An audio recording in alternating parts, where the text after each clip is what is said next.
Bring it back, back, back, back, back, back, back, back, back, back, back, back, back, back, back. Bring it, keep it back, back, back, back, back, back, back, back, back, back. Look at all this love, just bring it.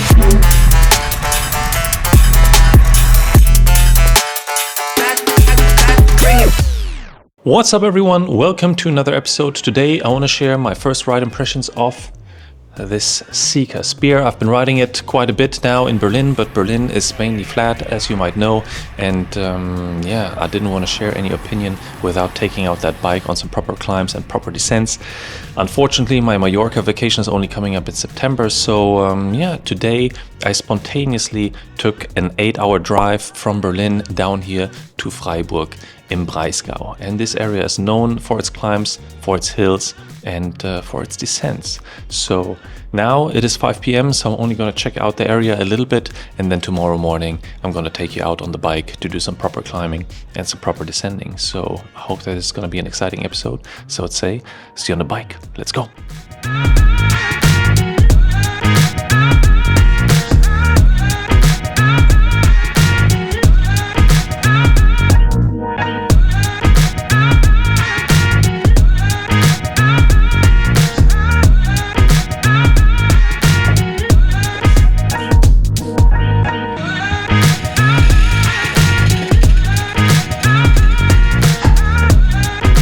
Alright, and we're out after a bit of a rocky start, I gotta say, because I'm running the Wahoo Bolt 2, which I love, but I thought that I downloaded all the maps for Germany, which wasn't the case, and of course Freiburg is in Baden-Württemberg, so I didn't have the map downloaded, so I didn't see anything. And the hotel Wi-Fi, even though it's free and open, it requires you to confirm some legal stuff when you're logging through a browser, which I guess is not compatible with the Wahoo interface, because there is no interface to confirm any AGBs or whatever. And creating a hotspot off my phone didn't work. Was already super frustrated trying to find another place that would have a proper open Wi-Fi. But then I remembered that my car has what I so far thought is a useless hotspot function, so I quickly went to my car, was able to connect with my Wahoo head unit and downloaded the map. So now all of that I think was half an hour, 50-minute delay, but now we're out for actually quite a long ride. I think it's 140 kilometers, but yeah, it's supposed to be a proper testing route for the Seka Spear today. So let's get out of the city. But so far I gotta say, really nice cycling friendly roads here. Anyways, let's go.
I don't know what that was.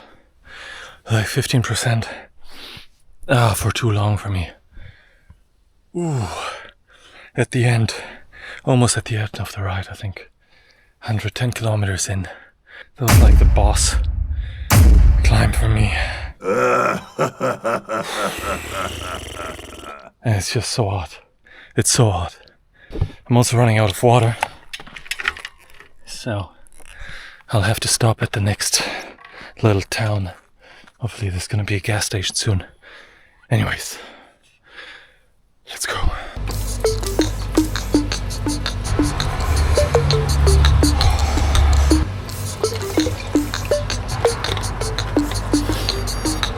Alright, let's go.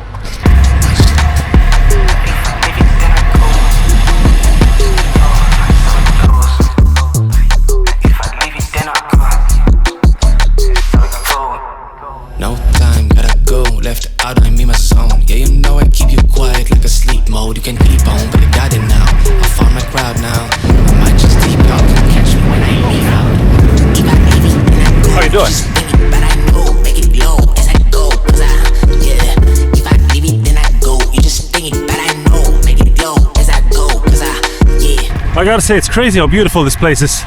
All this tarmac through the wine fields. Lovely.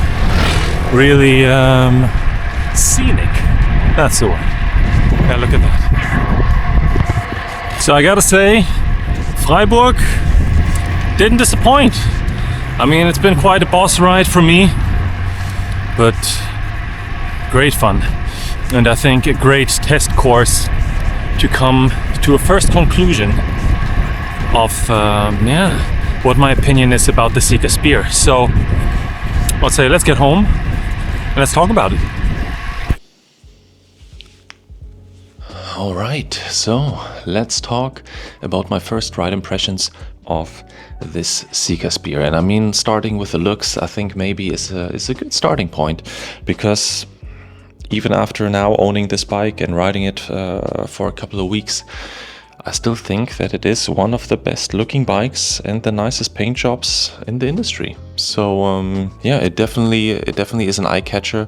I have a bunch of people approaching me on lights and so on and so forth, and at coffee stops asking about details for this bike. So definitely a good conversation starter. And then also, I mean, all the design elements now with it being slammed, of course, that of course helps to make it look fast. And also this super narrow, slim seat post that basically just cuts through the wind like a razor, at least that's how I imagine it in my head. Are some really nice design elements, as well as this wind eye here in the back, but we're going to talk about this in a second.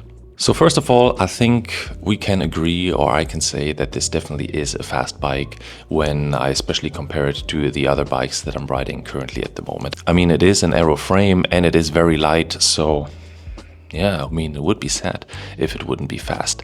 And yeah, I can say that it is fast because on one of the extended loops that I'm often doing in Berlin with all of my other bikes, I recently took this Seka Spear out on this ride and I scored a bunch of PBs along the way. And given that this is yeah, an extended loop that I'm riding quite frequently when I'm in Berlin with pretty much all of my other bikes, I think that already means something. But to be honest, I was kind of expecting that this bike might be the fastest one out of the bunch that I've been riding in the past years.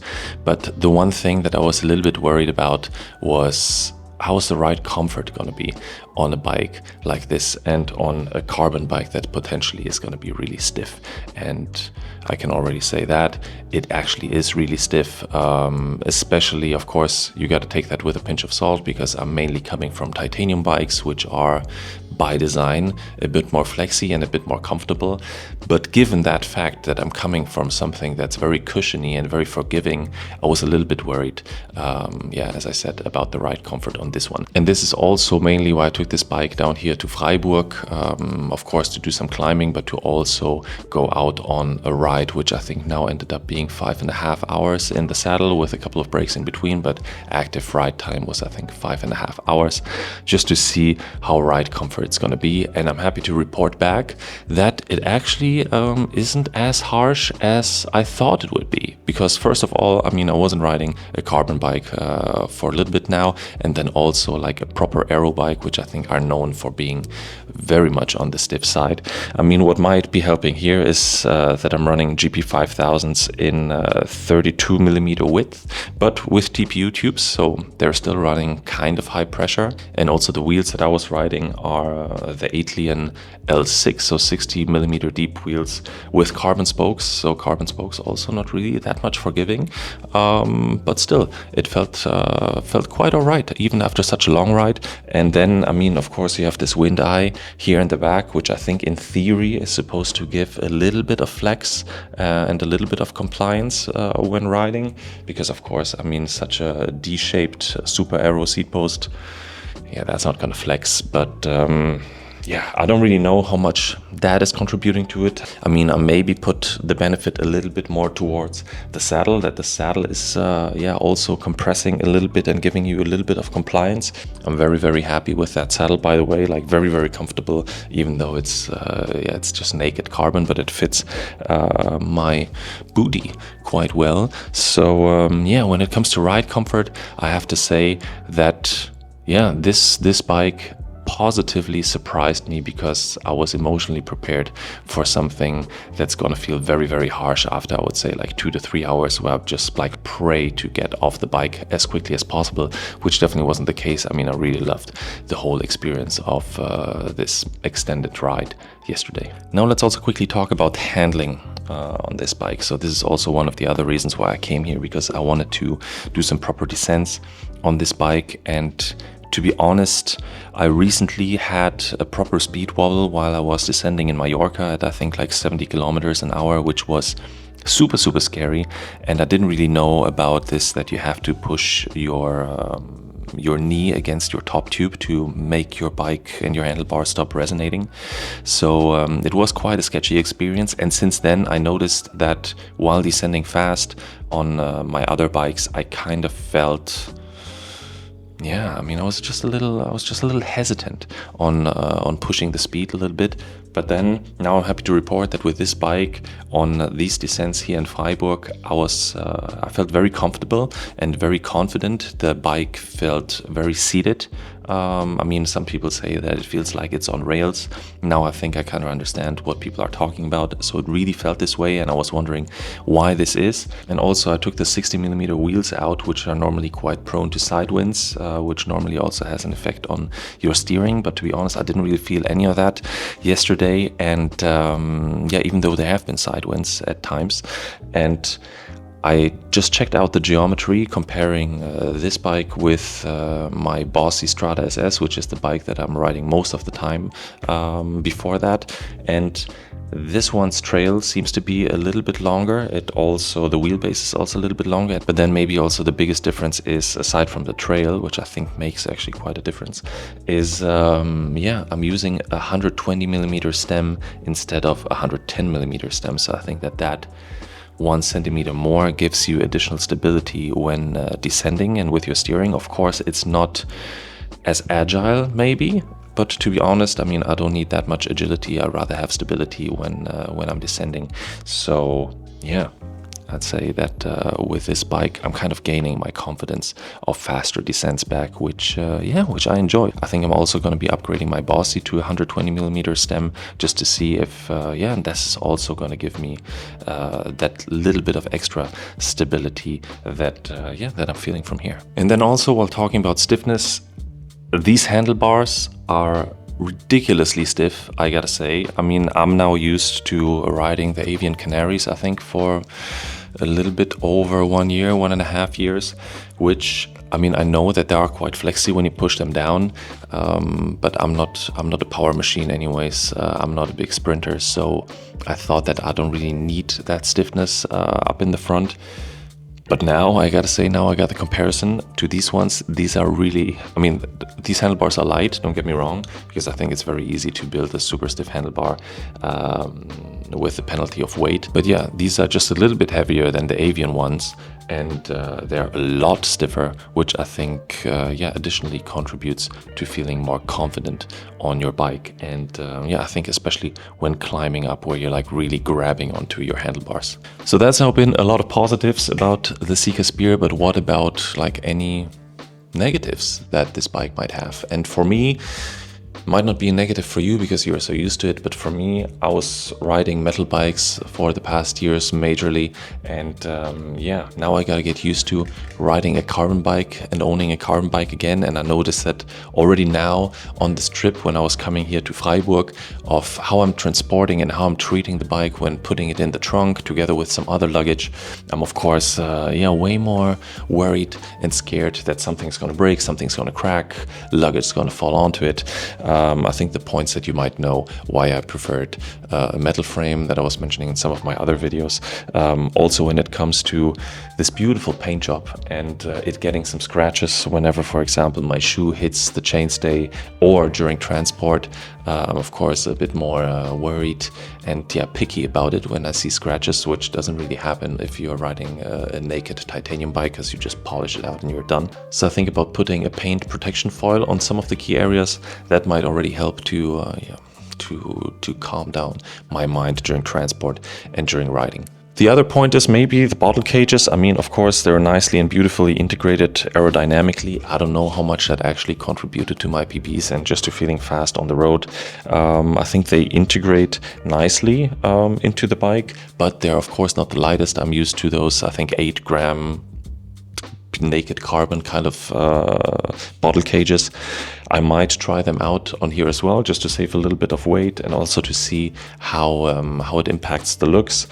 These other bottle cages also have the upside that they're a little bit easier accessible. These ones really grab on the bottles, so I think it, on one hand, it is nice and feels very secure, while on the other ones, I sometimes feel that when I'm going over bumps, is the bottle cage gonna break because it feels so fragile?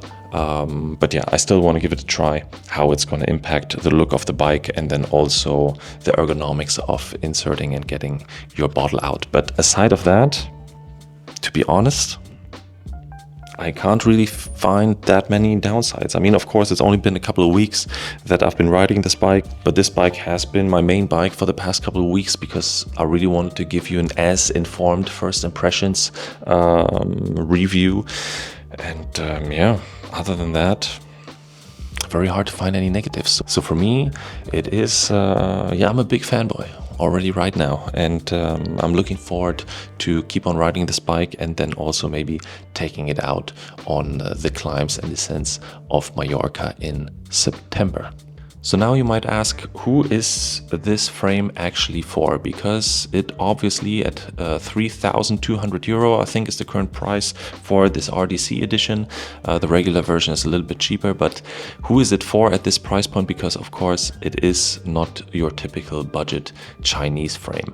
And I think that there are already other alternatives around this price point, maybe a little bit higher from established mainstream brands. But I think this is already where the point is, that this is not a mainstream brand. So even though Seka has kind of positioned themselves in more of a premium segment, especially when it comes to the Chinese frame market, but if you're just not interested in being just another specialized S-Works, Cannondale, whatever rider, it's, I think, really for the person who just wants something different, who wants to stand out without sacrificing on performance, because I think they also published some wind tunnel tests. And yeah, this frame can definitely keep it up with the big ones, or even actually exceed in comparison to some of them. So yeah, it definitely makes you stand out. So now, if after this first impressions video you are interested in purchasing one of those Seka bikes, there's not going to be a discount code, there's not going to be an affiliate link, but if you're based in Europe and you want to get your hands on one of those frames, reach out to Florian from Florian Bikes. So also at this point, I want to say massive thank you to Florian for making this happen by providing this frame for the channel and for the reviews. So thanks a lot. And yeah, I think that Seka, especially in Europe, might have had a little bit of a bad rep because of their previous distributor, which I think was C100, Cycling 100 or something like that, where people had to like put down a deposit, then waited for months, no frame ever showed up. I think at some point they even got their deposits back after 6 months or whatever. Like, just imagine that you're really excited about getting a frame, you pay some money down, you potentially skip on some deals on other frames because you're thinking that this thing is going to arrive at some point, and then it turns out that yeah, there's no stock, and yeah, you just waited for nothing. Which I like about Florian Bikes. If you go onto his website, he really clearly lists which frames, which paint jobs, which sizes are currently in stock. And then of course, whatever is in stock also ships very quickly. I think after we sealed the deal, I think it only took a couple of days from our phone call until this frame arrived at my doorstep. So yeah, check out Florian Bikes if you're interested in riding one of those beauties. And then, to be honest, also I think if Florian and I wouldn't have gotten in touch, I might have ended up with this frame by the end of this season for next season anyways, because I was very clearly eyeballing this one versus a Factor Ostro. I think this already kind of tells you the emotions that come with this frame, like comparing this one to a Factor. But yeah, I just wanted to add that because I think it again highlights who these frames are kind of for. And if you watch my previous videos of like restoring old steel bikes, repainting them and so on and so forth, it kind of shows that I'm definitely that kind of person that wants to ride something slightly different than everybody else is riding. And with that, I think I'm going to be closing this video.